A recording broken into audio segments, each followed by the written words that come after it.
বাঙালিদেরকে আর high court দেখাইয়েন না, মনে হচ্ছে যেন মানুষ এভাবে কথা বলতে চায়। এই সংস্কারের মূলা ঝুলাইয়া মানুষ এটার উপরে আর আস্থা রাখতে চাচ্ছে না। তারপরে আপনি সংস্কারটা এখন অনেকে বলতে চাচ্ছে এরকম ইনায়া বিনায়া, মানুষ সাধারণ মানুষ কি এটা কি খায় না মানে পাটা পুতা বাইটা এটা মাথায় দেয়, এটা এরকম পর্যায়ে নিয়ে গেছে।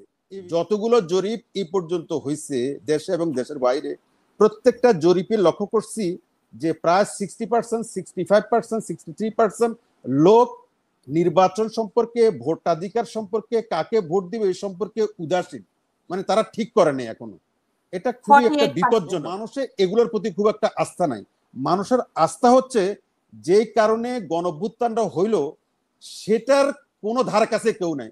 গণ অভ্যুত্থানটা হয়েছে এক এলিটদেরকে বিতাড়িত করে আরেক এলিট গোষ্ঠী ক্ষমতা যাওয়ার জন্য, তো এই গণ অভ্যুত্থানটা হয় নাই বা মানুষ এভাবে সাপোর্ট দেয় না। এটা যারা স্বৈর শাসক, আওয়ামী লীগের মতো যারা স্বৈর শাসক, যারা 15 বছর এই দেশের মানুষের উপরে জগদ্দল পাথরের মতো চেপে বসেছিল, তারা তাদের এটা সহজাত এবং স্বাভাবিক উচ্চারণ।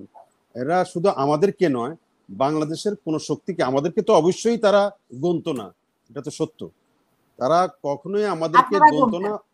আপনারা গণতেন? হ্যাঁ, না, আমরা তো আমাদের মধ্যে তো মিনিমাম দেশাত্মবোধ আছে, দেশের শৃঙ্খলা নিয়ে, দেশের ল অ্যান্ড অর্ডার নিয়ে, দেশের মানুষকে স্বার্থ নিয়ে আমাদের কিছুটা হলো মাথা ব্যথা আছে। কিন্তু এই স্বৈর শাসকদের তো মাথা ব্যথা ছিল না, কারণ সেই কারণে আমরা গণতাম। আমরা গণা অর্থ যে তাদেরকে গণা নয়, এদেশের দেশের মানুষকে আমরা গণতাম। কিন্তু দল হিসেবে তারা আমাদেরকে নয়, শুধু কোন রাজনৈতিক দল, রাজনৈতিক শক্তি, সুশীল সমাজ থেকে শুরু করে এবং কাউকেই তারা গণতো না, তারা মূল্যায়ন করতো না, মূল্য দিত না। তারা ছিল একাই 100, এটা মনে করতো। আর মনে করতে বলেই আজকে তারা জাতির এই ক্ষতিটা করে গেল। তারা তাদের শুধু নিজেদের ক্ষতি করে নাই, তারা চূড়ান্ত বিচারে আমি তো মনে করি তাদের নেতারা তারা আরামায়েশে এখন অবকাশ জীবন যাপন করছে, যা কামাইছে এগুলো এখন ভোগ করছে, এটা এখন তাদের অবকাশ জীবন, আরামায়েশে আছে, সেটা ঠিক আছে, সেটা করতেছে। কিন্তু জাতির মানে সুদূর প্রসারী যে অপূরণীয় ক্ষতি হয়ে গেল গা, এটার জন্য মূল্য দিতে হবে। এখন যেটা আপনি বলছিলেন জিন্দালাশ বলছে, হ্যাঁ, জাতীয় পার্টিকে তারা জিন্দালাশ বলছে। ভাগ্য ভালো যে শুধু লাশ বলে নাই, জিন্দা শব্দটাও লগে লাগায় রাখছে। তার মানে জিন্দাও আবার লাশও, মানে তাদের দৃষ্টিতে জাতীয় পার্টি তাদের সাথে আছে, মানে পুরাপুরি বশ্যতা স্বীকার করে না, আবার করে, মানে এরকম অবস্থা। আমরা তো কখনোই মানে ব্ল্যাঙ্ক চেক তাদেরকে কখনো দেয়নি। জাতীয় পার্টি তাদের সাথে ছিল, নির্বাচন করছে, তাদের সাথে ছিল না, মানে নির্বাচন করছে সেটা তাদের মানে জাতীয় পার্টির নিজস্ব পলিসির কারণে। এগুলা বিশাল অনেক ব্যাখ্যা, অনেক বলা হয়েছে। আমি আপনার এই মানে শোতে আজকে আপনি যেভাবে সূচনা করেছেন, আমি আমার মনে হয় সেই সূচনা কিছু কথা বলতে হবে, কারণ এই আজকে জাতীয় পার্টিটা খুব প্রাসঙ্গিক না। কেন প্রাসঙ্গিক না? এটা মানে সময়ে গড়ালে যেমন নাকি আপনি এই এই ইয়েকে কি বলে এটাকে, এই যে গণ অভ্যুত্থান হয়ে গেল, সেই গণ অভ্যুত্থানের যে মহত্বটা আজকে 1 বছর পরে মানুষের মধ্যে, এই যে ব্যারিস্টার সাহেব বা গোবিন্দ প্রামাণিকরা, যারা আমরা টকশো দেখি শুনি, যে টকশোর বক্তারা টকাররা যেভাবে বলা বলি করছেন, তার মানে কি, সহজ কথা যদি এইভাবে বলি, তাহলে কি এই গণ অভ্যুত্থানটা ভেস্তে গেল? তাহলে কি গণ অভ্যুত্থানটা ভেস্তে যাবে কেন? নির্বাচন তো হচ্ছে, মানে যে এখনো তো বলছেন। এই গণ অভ্যুত্থানে পরবর্তী যে আকাঙ্ক্ষাটা কি ভেস্তে গেল? এই যে সংস্কার খেলা, এই সংস্কারটা যেভাবে হচ্ছে, সংস্কারটা এটা আপনি যেটা, এটা এখন মানুষ মনে করে যেটা বাংলাদেশ বাঙালিদেরকে আর হাইকোর্ট দেখাইয়েন না, মনে হচ্ছে যেন মানুষ এভাবে কথা বলতে চায়। এই সংস্কারের মূলা ঝুলাইয়া মানুষ এটার উপরে আর আস্থা রাখতে চাচ্ছে না।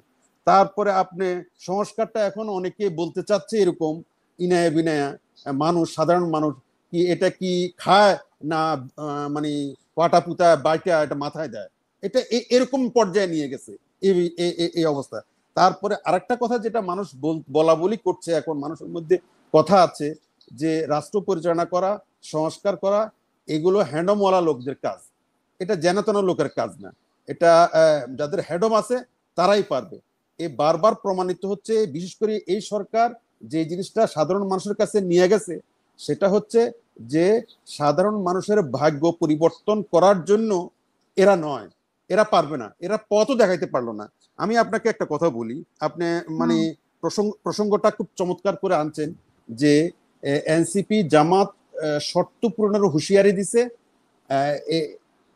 আমি একটা কথা বলি আপা, কয়েকটা জরিপ হয়েছে ইতিমধ্যে আমরা দেখছি, যদিও জরিপ নিয়ে আমার খুব মাথা ব্যথা নাই, জরিপ এটা মানে জরিপ এগুলো এক নিজস্ব মডালিটিতে করা হয়, সত্যিকারের প্রতিফলন মানুষের হয় কিনা এটা নিজস্ব সন্দেহ আছে। তারপরেও যতগুলো জরিপ এই পর্যন্ত হয়েছে দেশে এবং দেশের বাইরে, প্রত্যেকটা জরিপে লক্ষ্য করছি যে প্রায় 60%, 65%, 63% লোক নির্বাচন সম্পর্কে, ভোটাধিকার সম্পর্কে, কাকে ভোট দিবে এই সম্পর্কে উদাসীন, মানে তারা ঠিক করে নেই এখনো। এটা খুবই একটা বিপজ্জনক। 48%। আমি যে দেখলাম 63% এরকম এখনো সিদ্ধান্ত নেয় নাই যে, বা নিচ্ছে না, বা নিচ্ছে দ্বিধাবোধ করছে যে কাকে তারা ভোট দিবে। এটা তো হওয়ার কথা ছিল না। এই গণ অভ্যুত্থানের পরে মানুষ তো চোখ বন্ধ করে বলবে যে আমরা অমুক অমুকরে ভোট দিব, একদম চোখ বন্ধ করে বলার কথা ছিল। এই অবস্থায় দেশে এসছিল, 5ই আগস্টে এই অবস্থায় এসছিল, কিন্তু সেটা আসে নাই। সেটা না এসে কতগুলো মানে অখ্যাত, কতগুলো দুর্বোধ্য এবং যে ইস্যু মানুষের সামনে হাজির করা হচ্ছে, যে কনস্টিটিউশনাল অ্যাসেম্বলি বা মানে ছাড়া নির্বাচনে যাবে না, গণপরিষদের নির্বাচন ছাড়া জাতীয় নির্বাচন হবে না, তারপরে আপনার গণভোট, এই সবগুলো মানুষের মধ্যে খুব আশার সঞ্চার করে না। মানুষ এগুলো মানে খুব একটা আমি বলবো না যে বুঝে না, সেটা বলবো না, তো মানুষের এগুলোর প্রতি খুব একটা আস্থা নাই। মানুষের আস্থা হচ্ছে যেই কারণে গণ অভ্যুত্থানটা হইল সেটার কোনো ধার কাছে কেউ নাই। গণ অভ্যুত্থানটা হয়েছে এক এলিটদেরকে বিতাড়িত করে আরেক এলিট গোষ্ঠী ক্ষমতা যাওয়ার জন্য, তো এই গণ অভ্যুত্থানটা হয় নাই, বা মানুষ এভাবে সাপোর্ট দেয় নাই।